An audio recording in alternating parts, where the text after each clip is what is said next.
It is a piece made out of multiple ceramic elements that are contained within organic wooden structures. The wooden forms are organic and they flow within one another, but then they also have these openings out of which the ceramic elements are bursting forth from or growing from or escaping from.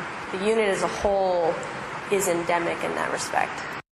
I was building the ceramic parts in my studio space over a period of months, and that was very process-oriented of accumulation of clay over a form.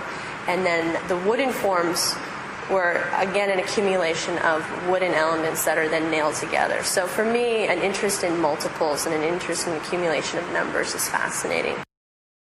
I made some of the wooden forms in my studio, and then I brought them to the gallery so that I could then place them in and around the gallery in a way that then the viewer can interact with them or move around them. And then I brought in wood that was cut but not nailed together so that I could then create a sense of flow or movement, connecting all the wooden elements together.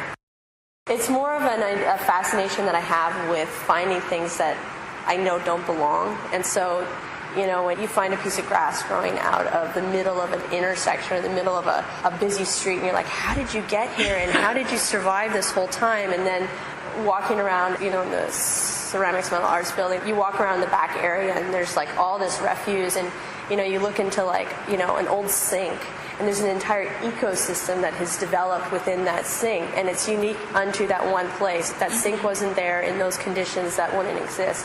And so that sort of is what kind of kept going through my head. And I thought, how can I use that interest that I have with finding these little moments in the world and develop that for myself.